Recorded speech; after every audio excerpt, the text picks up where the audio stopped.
चलिए बिहार की राजधानी पटना की ओर। पटना में एक दीघा विधानसभा क्षेत्र है जहाँ से पूर्व राज्यपाल गंगा प्रसाद चौरसिया के सुपुत्र संजीव चौरसिया भाजपा उम्मीदवार हैं और इससे पहले एमएलए रहे हैं। उनके समक्ष भी गंभीर चुनौती बने हैं जनसुराज के बिट्टू सिंह।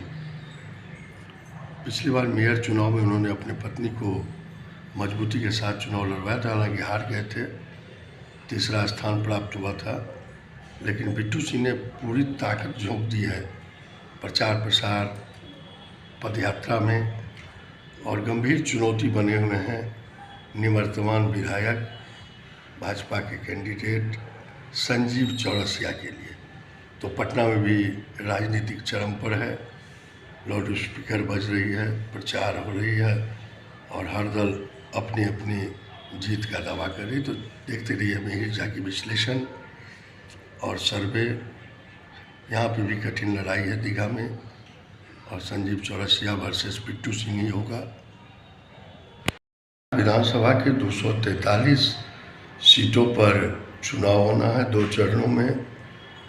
6 और 11 नवंबर को मतदान की प्रक्रिया होगी। 14 नवंबर को रिजल्ट आने के बाद बिहार विधानसभा में मुख्यमंत्री के रूप में और मंत्रिमंडल का शपथ ग्रहण होगा।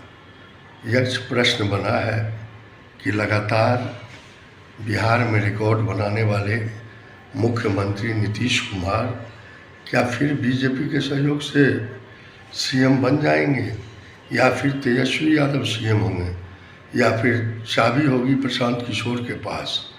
चर्चा इस चुनाव में जनता कर रही है इन बातों की। तो चलिए लेके चलते हैं मिथिलांचल की अति प्रतिष्ठित सीट दरभंगा शहरी की ओर। लगातार विधायक बन रहे संजय सरावगी के समक्ष थोड़ी सी चुनौती पेश कर रहे हैं प्रशांत किशोर की पार्टी के उम्मीदवार आर.के. मिश्रा।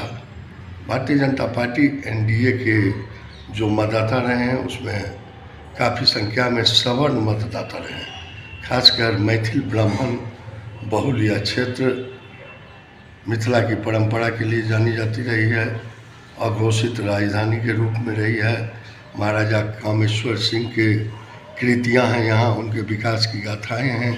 कई चीनी मिल थी जो बंद पड़ी है, जिससे चीनी फिर से उत्पादन की बातें कही गई थी, वह भी पूरी नहीं हुई। कई जूट मिलें बंद हैं, तो समस्या अनेक है।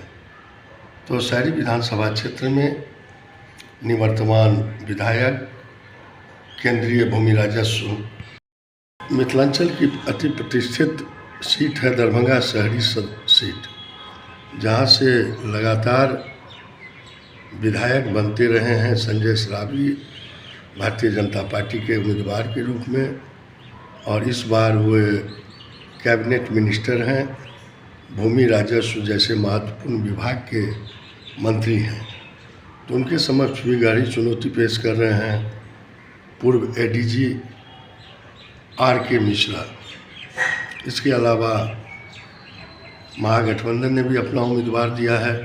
ब्राह्मण, मुस्लिम, पिछड़े वर्ग और सहनी मतदाताओं की काफ़ी संख्या है यहाँ।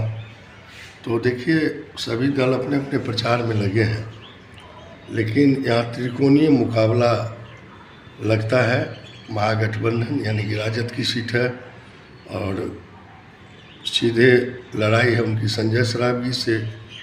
और आर.के. मिश्रा भारतीय पुलिस सेवा के बाद राजनीति में पहली बार चुनाव लड़ रहे हैं। गली गली वो मतदाताओं को जागरूक कर रहे हैं और सीधा अटैक कर रहे हैं कैबिनेट मिनिस्टर संजय सरावगी पर और कहते हैं कि शहर की सूरत और सीरत बदल दूंगा, ईमानदारी शिक्षा की ज्योति जलाऊंगा और गली गली उन्हें समर्थन में मिलते देख रहा है। और वहीं भारतीय जनता पार्टी का कहना है कि फिर एक बार जीतेंगे संजय सरावगी, इसमें इफ वट नहीं है। चलिए लिए चलते हैं दरभंगा ग्रामीण क्षेत्र में। ललित यादव कैबिनेट मिनिस्टर थे पिछली बार नीतीश और लालू के गठबंधन में और पीएचडी मंत्री थे और लगातार जीतते आ रहे हैं दरभंगा ग्रामीण क्षेत्र से।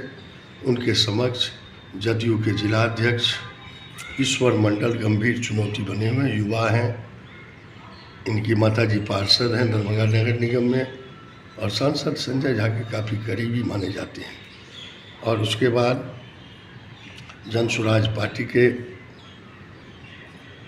उम्मीदवार भी काफ़ी लोकप्रिय हैं और वे भी मतदाताओं को जागरूक कर रहे हैं। तो यहाँ पे भी सीधी लड़ाई दिख रही है ललित यादव वर्सेस ईश्वर मंडल की।